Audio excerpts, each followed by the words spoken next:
How's it going, guys? And of course, welcome to Out of Bounds, the best 30 minutes of sports talk radio you can find anywhere, whether it's your car radio, whether it's the TV, but in this case, most likely, it is the interweb. So thank you guys for joining me. I really do appreciate it. Today, Friday, we do have a stacked show, no doubt about it. We have 3 topics we're going to really hit on today. Mostly, we're going to talk about the NFL Conference Championship games, AFC Championship, NFC Championship that will be this weekend. We'll also talk college basketball. First time I think we've talked about college basketball this year, and it is not in a positive light. There's a ton of parity right now in college basketball. Teams are losing all the time. Ranked teams are losing all the time. Number ones are losing all the time. Perennial powers are almost out of the top 25. So I'm going to give you a little bit of a take on what I think that means for the sport. And if we have time, we'll talk about the 40-point shellacking that Steph Curry and the Golden State Warriors put on LeBron James and the Cleveland Cavaliers in Cleveland. We'll talk about the changing of the guard, what it means for LBJ, and what it means for Steph Curry's legacy that is ever growing. Guys, don't forget you can find me in two ways.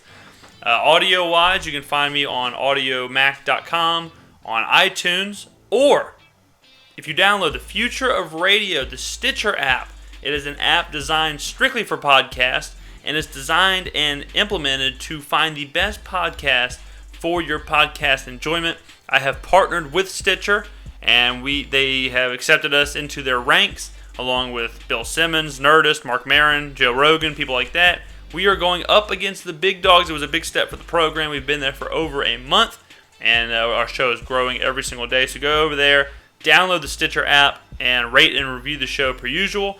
If you want the video version, you'll see a lot of my face, and you'll get everything else that comes with that. Go over to YouTube, search James Skrmetta or Skrmetta, and boom, you'll find every episode of Out of Bounds and the James Skrmetta Experience, everything we've ever done on YouTube right there. So subscribe to the show. Don't forget to comment.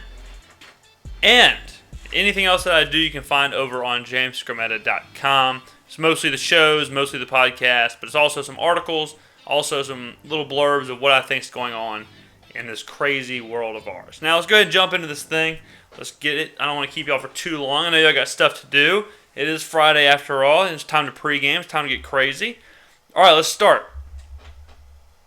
AFC Championship. Yeah, we'll start with the AFC Championship game. I have been wrestling with this all week long. I do not see a way, I do not see a world where Denver wins this game. I keep thinking about it, and I'm like, okay, how can Denver win this game? You know, how can they beat New England? And I can't think of it. I don't know. I do not have it. This is as close to a sure thing, in my opinion, as there has been. New England is so much better than Denver offensively that it's Tom Brady we're talking about. It's Tom Brady versus Peyton Manning we're talking about. It's Peyton Manning, who we've talked endlessly on this show of being way past his time. It's over for Peyton Manning. And Tom Brady's coming in there to bring the pain. A healthy Tom Brady. A healthy Julian Edelman. A healthy Rob Gronkowski. I mean, you're talking about a team that's going to put it on. Denver, if they would have played a healthy Pittsburgh last week, there's no doubt in my mind Pittsburgh would have beat them. No doubt in my mind. They're not going to hold New England to 16 points. Ben Roethlisberger threw for 340 yards against the best defense in the league. Ben Roethlisberger's shoulder was about 40%. So you're telling me Tom Brady's going to get shut down by this group? Is that what you're telling me? Not only did Ben Roethlisberger throw for 340 yards, he did it sans Antonio Brown and without any semblance of a running game. So you don't think Julian Edelman, Rob Gronkowski, and Tom Brady are going to be able to destroy that defense? I just don't get it. And then on the coaching side of things is Gary Kubiak versus Bill Belichick. Another huge mismatch. If they get into a situation where New England's up 10, 14 points, there's no way Denver is going to be able just to let Peyton sit back there and chuck it downfield. It's not going to work. That is not going to work anymore for this team. Last week I said that Denver would have been better off putting an Osweiler at the back hat or starting him and bringing in Peyton Manning or however you want to do it. I don't know. I was blown away. I really was. I was blown away with the way Denver played. And I think that New England's just going to smash them. But the line is only 3. So I'm sitting here and I'm like, what does Vegas know that I don't know besides everything? Right? And I can't figure it out. I don't know if it's free money. I don't know if Denver's going to keep it close and lose. I don't know. But what I'm going to tell you right here on this show, on my program, on the most prestigious podcast you can hear, I'm going to say Denver loses, and loses badly. New England is going to the Super Bowl. New England is winning this game.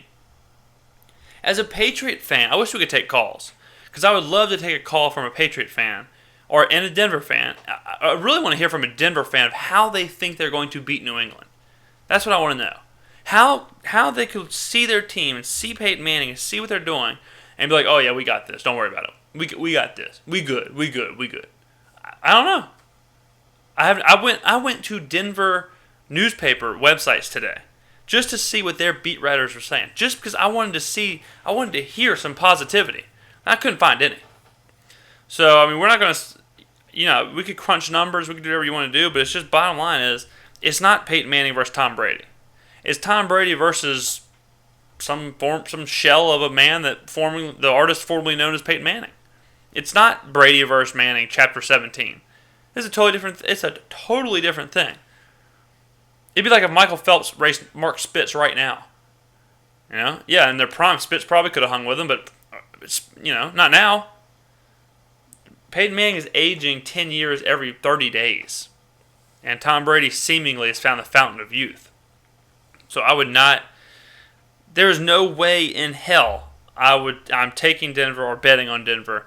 Do whatever you want. I'd take New England. We'll move to the other game because there's discussion to be had, I guess. But in that instance, I can't find any. It might not be the perfect PC sports radio thing to do, but I don't want to sit here and just ramble on about things that I don't think are real. I don't want to ramble on about how Denver could win this game or some mismatches or trouble that Denver presents New England. I don't believe in any of that. And I'm just, I'm not here to lie to you guys. I'm not here to, act like we're on ESPN3. This is our program. And we don't pull any punches, and we tell the truth here. We've never pulled punches. We're the first people to break down the Odell Beckham Jr. situation as we did. We were the first ones to turn the Cam Newton situation on its racist head. And we're going to do the same with this. I don't think there's any chance that Denver wins. And they're the 1 seed. An underdog 1 seed in the AFC Championship game. I'm at home. I'm saying they're going to lose. And it's going to be egg all over my face Monday if I come into the lavish studios in an undisclosed location in South Mississippi, and Peyton Manning is going to the Super Bowl. That would not be good. That would not be good at all, whatsoever. Because then I'm going to look like an idiot. I'll have to close shop. But maybe I'm missing something. So if you do believe in Denver, please go down in the comments below or tweet at me if you're listening to this on an audio provider. Go on Twitter, find me, at James Skrmetta, and let me know why you think Denver can win. Can they really win? Am I just being dense? Am I just being crazy? Or does Denver really have a chance? Moving to the other game. The Denver-New England game, by the way, is at 2:05 Central Standard Time Sunday. Both games are on Sunday. And the party starts at 2 o'clock. The next game, starting at 5:40 Central Standard Time, Arizona versus Carolina. At Carolina. Carolina is the favorite, 3-point favorite to be exact. Now, it's an interesting thing because the winter storm, this Jonas winter storm or whatever, is hitting Thursday night, hitting the East Coast. So it's going to be cold now. It's going to be different. It's not going to be sunny skies for Cam Newton and Carson Palmer. As for the game itself, whenever this is how I find myself in situations like this. Whenever teams like Carolina win and win and win and win, the longer it goes, the more I tend to doubt, right? It seems like maybe 2 months ago or so, not 2 months ago, but about a month and a half ago, something like that, we were constantly talking about Cam Newton, right? We were talking about how great the Panthers were, how great Cam Newton was, all that stuff. And now I'm kind of falling into that trap of maybe they're not as good, maybe they'll lose, maybe this is when the Cinderella, the clock strikes midnight or whatever. You cannot get away from the fact that Cam Newton is doing this completely alone, 100% alone, and that's when you wonder, it's like, will it catch up with him? Will not having a true wide receiver catch up with him? Will not having a true great running back catch up with him? I don't know. He's the MVP of the NFL. He's the best player this year, without a doubt. And he didn't need all that at Auburn, but Arizona's a good team. And then when you look at Arizona, right, they trick me, because you look at Arizona and you're like, all right, well, this Arizona team's okay, I guess. They really they probably could have lost to Green Bay, and they got demolished the last time they played Seattle, who barely beat Minnesota, and they got dominated by the Panthers. So I'm sitting here, I'm looking at this game, and I've got on one side, I've got a 15-1 team led by the MVP playing at home, who have absolutely no weapons on the team. Defensively, they're good. Defensively, the Panthers are stellar. There is no denying that. I'm not here to say that. Defensively, they're top flight. Offensively, they have no one. You could argue that they have the worst wide receiver corps in the NFL. Would anybody disagree? I don't think I would. So I don't know. I think the Arizona thing is blowing my mind, because Arizona was great, can be great, has shown flashes of being great, but they're limping right now. They're limping into the playoffs. They're limping in the playoffs. They limped in with a terrible loss at home against Seattle, and then they got in the playoffs and almost blew a game against Green Bay, who we at this show don't think is that good. The question is, can Arizona stop or stifle Cam Newton, which no one has been able to do? Because obviously, with Cam Newton, this offense goes. So if you can just slow him down, you have a tremendous chance of winning this game. But this year it hasn't been done. It hasn't been done. So I'm going to say Carolina wins this one. I'm going to say we're getting a good old-fashioned, probably the two best teams in football, just the way it's supposed to be. We're getting New England versus Carolina in the Super Bowl. And in that game, I know that I've seen R.J. Bell and some other people tweet it, but New England would be about a point and a half favorite against both Arizona and Carolina. So I think that's the best case scenario for viewers. For viewers, the best case scenario to me is Carolina and New England. You have Tom Brady. You have a fully functioning team. I don't think Denver is even a fully functioning team. So you have Tom Brady and the fully functioning New England Patriots. You have the personalities of Tom Brady, Rob Gronkowski, Julian Edelman, and Bill Belichick. You have that team right there, the New England dynasty, right? You have the people coming off of Deflategate. You have them spitting in Roger Goodell's face on the biggest stage of them all. Imagine Roger Goodell handing that trophy over to Tom Brady and Bob Kraft and all those guys. Imagine that. You have that on one side. That's New England.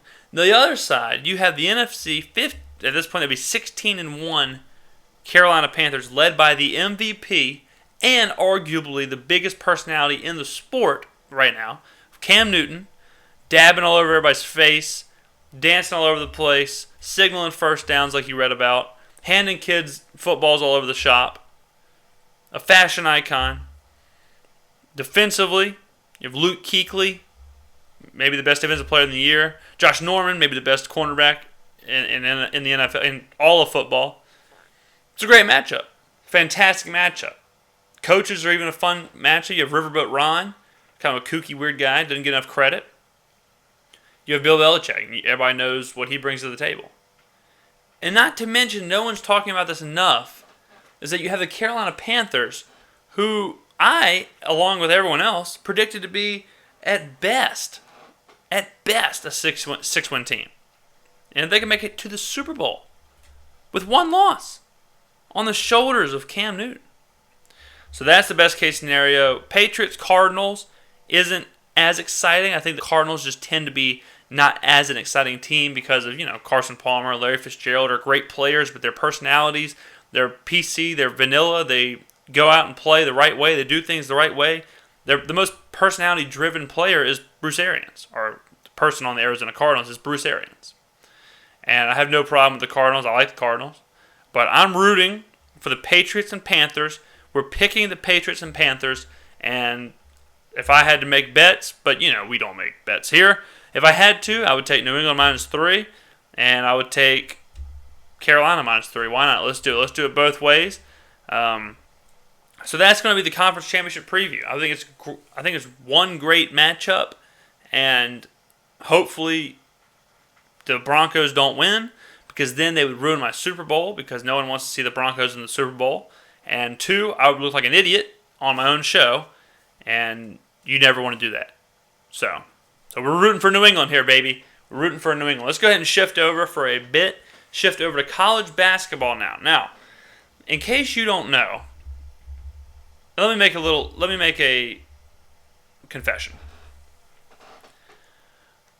I have watched maybe, I'll be generous, 12 minutes combined of college basketball this season. Maybe 12 minutes. And so for some reason, it's mostly been Ben Simmons and LSU. Let me just read you a little stat here. In the past 10 days, 20 top 25 ranked teams have lost. That is outrageous bananas in pajamas. An outrageous number. Let's go over to the AP poll, shall we? Kentucky. Where is Kentucky ranked in the top 25? 5? 3? Are they the best team in college basketball? Psych. They are 23rd in the nation in the AP poll. 23rd. You know how bad you have to be in college basketball to be in the back part of the top 25? 13-4 if you're Kentucky. Who's ahead of Kentucky, you ask? Purdue? USC? Awesome. All right, question. Let's ask another question. Where is Duke? Where is the Dukies? Defending national champions? Duke. 2? 3? Are they the best team in college basketball? No, LOL. They are 20th at 14-4. 14-4. Okay, well, let's try again. How about Michigan State? Michigan State's always good, right? Michigan State. Where is Michigan State at? Are they 3? 5? 7? No, Michigan State is 16-3 and they're 11th. What is going on here? All right, well, we'll do one more. Trick. We'll do one more question. Where is Louisville? Another perennial power. Where is Louisville? Is Louisville 9? Are they 12? Are they 1? No, Louisville is 17th. So Michigan State's 11th. Louisville is 17th. Duke is 20th. And Kentucky's 23rd. Who is in the top 5, you ask? Well, I'll tell you. Oklahoma is number 1. They're 15-1. North Carolina is number 2. They're 16-2. Kansas is 15-2 at 3. Villanova is 16-2 at 4. 5 is Xavier, 16-1. And 6 is West Virginia at 15-2. So, everybody knows college basketball has been on the decline. Everyone knows that. Everyone knows the NBA is destroying college basketball. It's not even debatable. It's not even a question. It's not up for discussion. It's a fact. Put it in the encyclopedia. Put it in the dictionary. Put it in the thesaurus. Put it in the velociraptor. I don't care where you put it. Put it somewhere. The NBA and the rule of one and done has absolutely destroyed college basketball. It is the NWO to college basketball. Real quick, this should be the option. you should be able to either go straight from high school to the NBA, fine, or if you go to college, you have to stay for 3 years. That should be the rule. If you're good enough to go from high school to the NBA, because some kids are, let them go. Whatever. Let them go. No reason to go to college campuses, no reason to fake classes, no reason to get the schools in trouble, no reason for any of that. Go straight to the NBA. If you aren't good enough, you have to go to college. You have to stay for 3 years. What does that do? I'm glad you asked. It lets people know who the players are. It lets players get associated with the schools, which is important. Because if you play for Duke, you should have a rivalry with North Carolina. J.J. Redick is synonymous with Duke. Jay Williams was synonymous with Duke. Kyrie Irving is not synonymous with Duke. Jabari Parker is not synonymous with Duke. Andrew Wiggins, I don't think I'd be surprised if he has any Kansas clothes at all. I probably have more Kansas memorabilia in my room than he does, and I don't have any. These kids do not care about the jersey, and I don't blame them. If I was going to a school for 1 year, I can already feel this rant coming on. I can already feel it. If I was going to a school for 1 year before I went to the pros and made millions, why would I care about that school whatsoever? If you went to multiple high schools, I know a lot of people that moved around a little bit. Their parents were in the military or they went to different spots. You probably care about the high school you were at the longest or the one you graduated from because you completed something. You care about something, right? Or if you went to different colleges. If you went to one college for 1 year and you went to another college for 3 years and graduated from it, which college do you really care about? Which college do you claim? More than likely, you claim the one you went to the most or the one you graduated from because you completed it, you have the degree, you feel that they gave you something for all of your time. You completed it. You defeated it. You beat the game. You read the book, right? These kids are not going to class. Why would they go to class? Why would they care about A's and B's and whatever? These kids are not on campus. These kids are sitting there, and all they have to do is Google which house they're going to buy, which car they're going to buy in 10 months when they get drafted. That's it. That is it.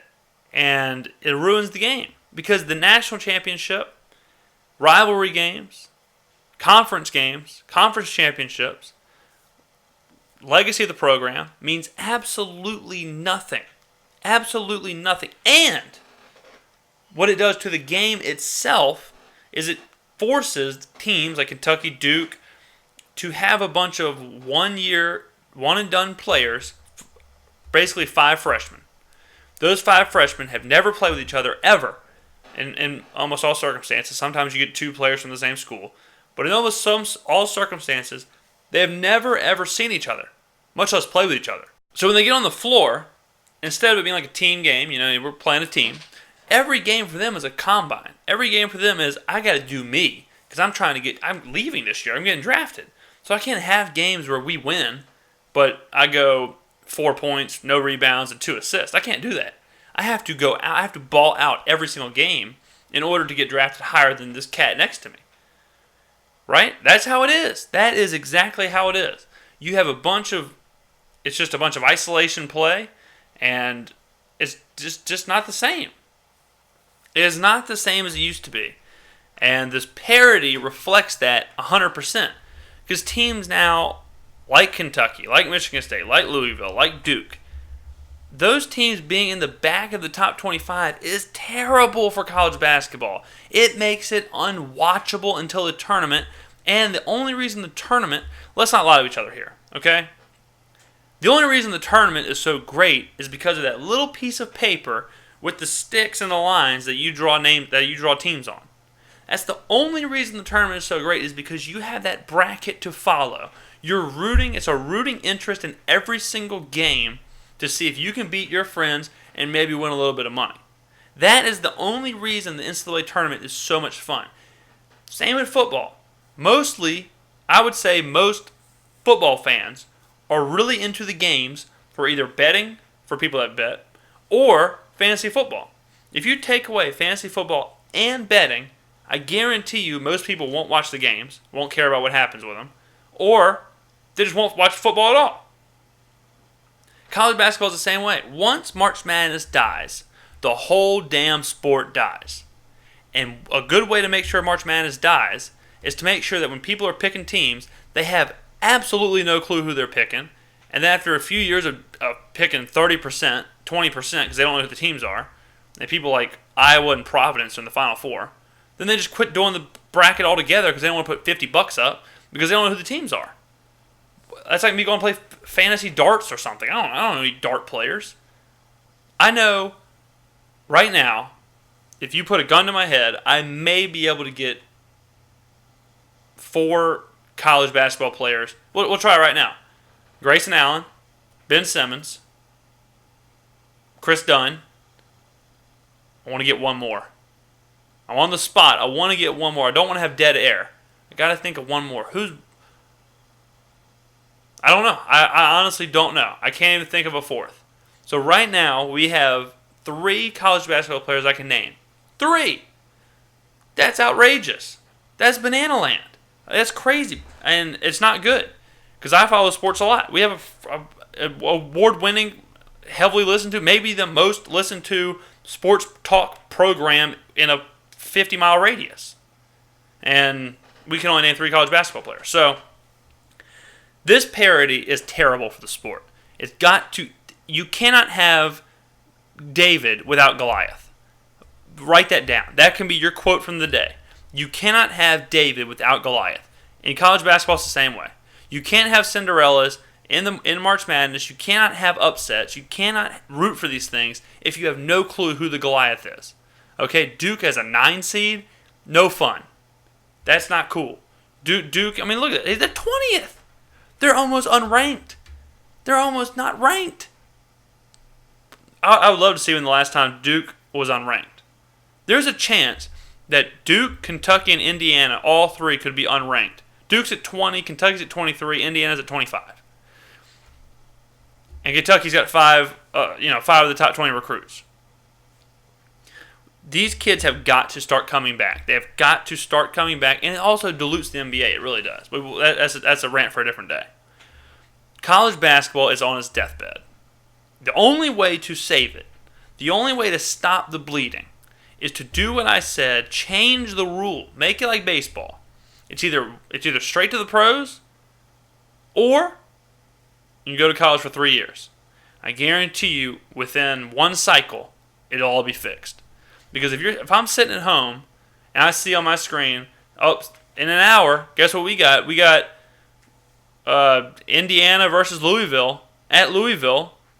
If I know who the players are, I know they're ranked, I know it's a good game, there's players I want to see, I'll watch the game. Of course I will. Right now, Indiana-Louisville, what's that get you? That gets you the 25th ranked team versus the 17th ranked team. Both teams have 3 losses, and I can't name a single player. Why would I watch that game? There is a great chance I will not watch a single college basketball game unless I bet on one until March Madness. And eventually, March Madness will just fade away when I'm tired of betting $50 or $100 in these pools when I don't know any of the players and I'm wasting my money. And it's the same thing as going down to the casino and playing the slots. College basketball is in a crisis. People need to listen to Jay Billis, and they have got to get these kids to stay in school and to play for the front of the jersey and to wear the legacies and the pomp of college basketball comes back.